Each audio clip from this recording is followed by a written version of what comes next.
Hello friends, तो आज हम जानेंगे अमीनोग्लाइकोसाइड्स एंटीबायोटिक्स के बारे में।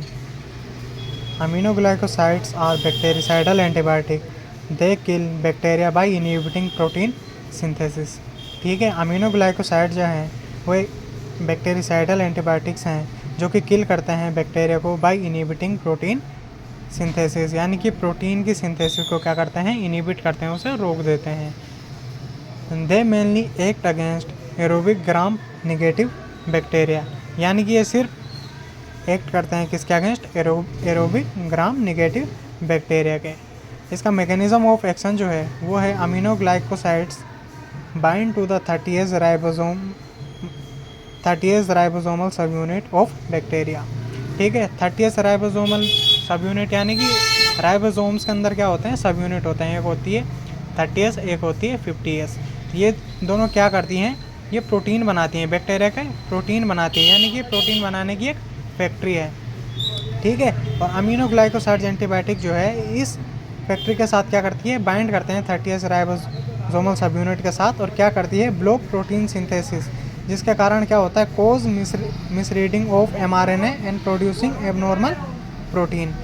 ठीक है, यानी क्या होता है, इससे क्या हो जाएगा, क्या कोज हो जाएगा, मिसरीडिंग हो जाएगी किसकी, mRNA की।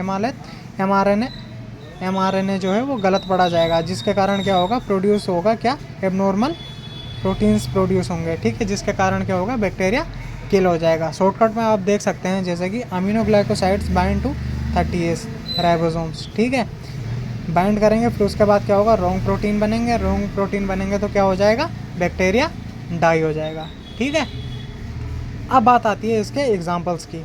इसे आप शॉर्टकट तरीके से भी याद रख सकते हैं, जैसे कि GTANS।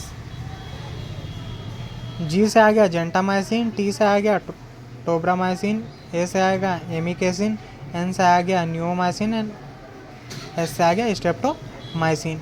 अब बात करते हैं इसके यूजेस की, ये किन किन कंडीशंस में यूज़ किया जाता है। नंबर 1 आ गया सेप्सिस।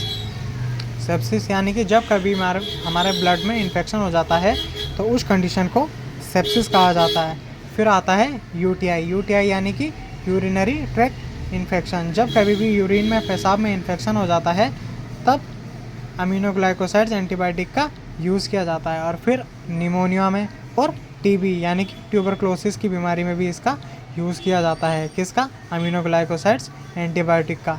इसके साइड इफ़ेक्ट्स देख लेते हैं। इसके साइड इफ़ेक्ट हैं जैसे कि नेफ्रोटॉक्सिसिटी, यानी कि किडनी डैमेज इससे हो सकती है। अगर आप इसका लॉन्ग टर्म तक यूज़ कर रहे हो तो इसके ये साइड इफ़ेक्ट देखने को मिल सकते हैं। और सेकंड इज़ ओटोटॉक्सिसिटी, यानी कि सुनने में दिक्कत हो सकती है। And third is toxic neuromuscular blockade, यानी कि मांसपेशियों में भी दिक्कत आ सकती है, खिंचाव आ सकता है और दिक्कत हो सकती है। ये कंप्लीट हो गया हमारा अमीनोग्लाइकोसाइड्स एंटीबायोटिक्स वेरी शॉर्ट तरीके से। ठीक है, ऐसे ही अधिक जानकारी के लिए आप हमारे चैनल को सब्सक्राइब करें और वीडियो को लाइक करें। धन्यवाद।